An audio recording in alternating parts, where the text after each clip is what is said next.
Hello friends, नमस्कार। PSC अड्डा के यूट्यूब चैनल पर एक बार फिर से आप सभी दोस्तों का हार्दिक स्वागत है। दोस्तों, आज हम एक ऐसे टॉपिक के बारे में चर्चा करने वाले हैं जिससे एमपीपीएससी प्रीलिम्स और मेंस एग्ज़ाम में एक प्रश्न जो है हर बार पूछा जाता है। जी हाँ दोस्तों, आज हम बात करने वाले हैं मध्य प्रदेश में वायु परिवहन के बारे में। अगर आप भी इस टॉपिक को कंटिन्यूसली इस वीडियो को 5 मिनट देखकर जो है कम्प्लीटली पढ़ लेते हैं तो एमपीपीएससी प्रीलिम्स में आपका एक नंबर जो है पक्का हो जाता है। जी हाँ दोस्तों, हम एमपी में वायु परिवहन के बारे में चर्चा करने वाले हैं। तो सबसे पहले बात करते हैं हम इंडिया के लिए कि हमारा जो भारत है, ठीक है, अब इंडिया जो है यहाँ पर वायु परिवहन की शुरुआत कब हुई?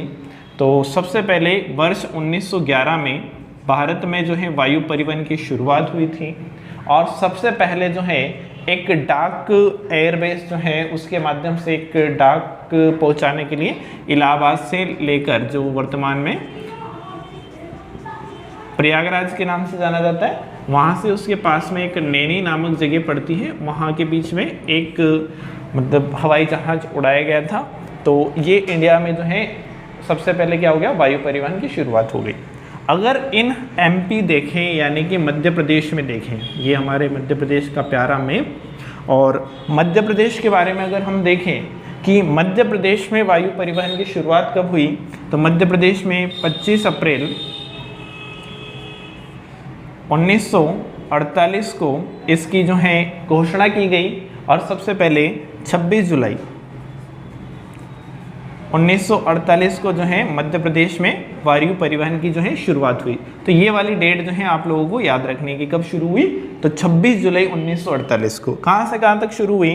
तो मध्य प्रदेश के इंदौर से ग्वालियर तक जो है पहली वायु सेवा जो है उसकी शुरुआत की गई थी। उसके बाद बात आती है कि मध्य प्रदेश जो है यहाँ पर कितने एयरपोर्ट्स हैं, मध्य प्रदेश में कितने एयरपोर्ट्स हैं, कौन कौन से इंटरनेशनल है, कौन कौन से जो है नेशनल हैं, ऐसे प्रश्न जो है हर बार पूछे जा रहे हैं। तो अगर हम बात करें तो मध्य प्रदेश में मुख्य रूप से 5 एयरपोर्ट्स हैं, या हम कह सकते हैं कि 5 हवाई अड्डे हैं। अब ये जो लोकेशंस आपको दिखाई दे रही हैं यानी कि इंदौर, भोपाल, ग्वालियर, जबलपुर और खजुराहो, 5 ऐसे स्थान हैं जहाँ पर मध्य प्रदेश में क्या बनाए गए हैं, हवाई अड्डे बनाए गए हैं। तो ग्वालियर का जो हवाई अड्डा है उसको कहते हैं राजमाता विजया राजे, क्या कहते हैं, राजमाता विजया राजे सिंधिया हवाई अड्डा। ये कहाँ पर है? ग्वालियर में है, और एक प्रकार से देखा जाए तो ये सैनिक हवाई अड्डा है। अगर आपसे पूछे कि ये अंतर्राष्ट्रीय हवाई अड्डा है या अंतर्देशीय हवाई अड्डा है, तो ग्वालियर जो है अंतर्देशीय हवाई अड्डा है, ये इंटरनेशनल हवाई अड्डा नहीं है। उसके बाद हम चलते हैं खजुराहो। तो खजुराहो का जो हवाई अड्डा है वो राजा छत्रसाल के नाम पर रखा गया है। खजुराहो के जो मंदिर हैं काफ़ी प्रसिद्ध हैं। चंदेल शासकों ने ये मंदिर जो है बनवाए थे, उसमें से एक शासक था जिसका नाम था छत्रसाल। तो राजा छत्रसाल के नाम पर जो है ये खजुराहो हवाई अड्डा का नाम जो है रखा गया है, और ये भारत का एक ऐसा हवाई अड्डा है जो किसी एक महत्वपूर्ण स्थल पर, यानी कि जो खजुराहो के मंदिर हैं जो यूनेस्को की वर्ल्ड हेरिटेज साइट में है, तो वर्ल्ड हेरिटेज साइट के अकॉर्डिंग जो छतरपुर जिले के खजुराहो में जो है एक हवाई अड्डा बनाया गया है, परंतु ये हवाई अड्डा अंतर्देशीय है, अंतर्राष्ट्रीय नहीं है। तीसरे हवाई अड्डे के बारे में हम बात करते हैं, वो है जबलपुर में, जिसको दुमना हवाई अड्डा या रानी दुर्गावती हवाई अड्डे के नाम से जाना जाता है। तो दोस्तों, ये वाला जो हवाई अड्डा है जो जबलपुर में है, ये भी एक अंतर्देशीय हवाई अड्डा है, इंटरनेशनल हवाई अड्डा नहीं है। तो ये 3 हवाई अड्डे जो ग्वालियर, खजुराहो और जबलपुर में हैं, ये अंतर्देशीय हैं, यानी कि यहाँ से जो उड़ानें भरी जाती हैं, यहाँ से जो हवाई जहाज जाते हैं वो देश के ही अन्य इलाकों में जाते हैं, और यहाँ से जो हवाई जहाज जाते हैं वो कौन कौन सी कंपनी के होते हैं? तो अंतर्देशीय हवाई के लिए या हवाई यात्रा के लिए जैसे कि एक चलता है इंडिगो एयरलाइंस, ठीक है, तो ये सेवाएं प्रदान करता है। जेट एयरवेज जो है वो जो सेवाएं हैं वो प्रदान करता है। उसके अलावा अगर हम बात करें तो यहाँ पर एक और कंपनी है जो किंग फिशर के नाम से जानी जाती है। ये तीनों जो कंपनियाँ ये अंतर्राष्ट्रीय जो हवाई सेवाएं हैं वो प्रदान करने का काम करती है।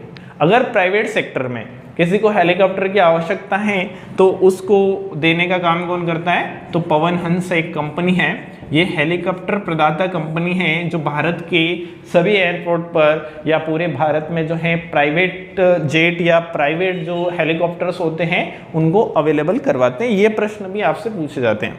उसके बाद आते हैं हम मध्य प्रदेश के दो प्रमुख अंतर्राष्ट्रीय हवाई अड्डों की ओर। तो एक है भोपाल हवाई अड्डा जिसको हम राजा भोज हवाई अड्डा कहते हैं, राजा भोज हवाई अड्डा, और ये मध्य प्रदेश का और भारत का एक अंतर्राष्ट्रीय हवाई अड्डा है। उसके बाद हम आते हैं इंदौर हवाई अड्डे पर।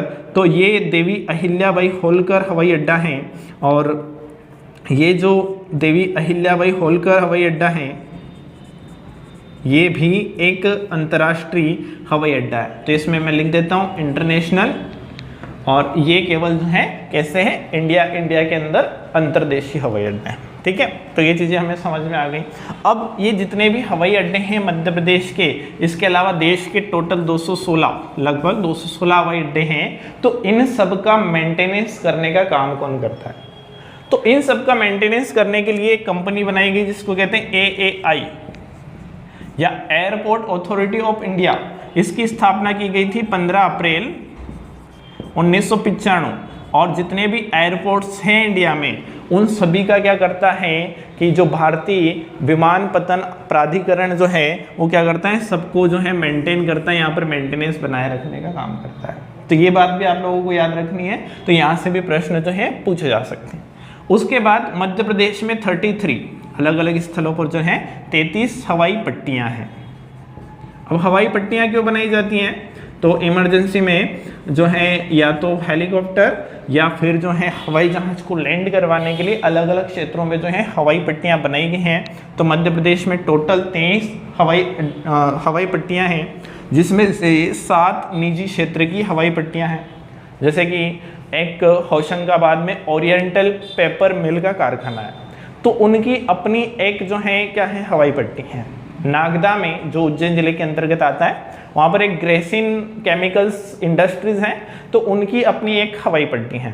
तो इसमें से 7 जो है निजी क्षेत्र की हैं, बाकी जो है सार्वजनिक या सरकारी जो है हवाई पट्टियाँ हैं। अगर इसमें हम बात करें तो मध्य प्रदेश का एकमात्र ऐसा नेशनल पार्क है कान्हा किसली नेशनल पार्क, जिसके अंदर जो है हवाई पट्टी बनी हुई है या हवाई पट्टी की सुविधा एकमात्र national park Kanha Kisli national park के अंतर्गत है। तो ये बात भी आप लोगों को अच्छे से समझ लेनी है। उसके बाद अगर हम बात करें तो वर्ष 1953 में इंडिया से भी प्रश्न पूछे जाते हैं। वर्ष 1953 में जितनी भी प्राइवेट कंपनियां थी जो भारत में क्या करती थी कि वायु परिवहन से संबंधित सेवाएं प्रदान करती थी, उन सब का राष्ट्रीयकरण करके 2 अलग अलग कंपनियां बनाई गई। एक बनाई गई इंडियन एयरलाइंस और एक बनाई गई एयर इंडिया। ठीक है, ये 2 कंपनियां जो है बनाई गई थी।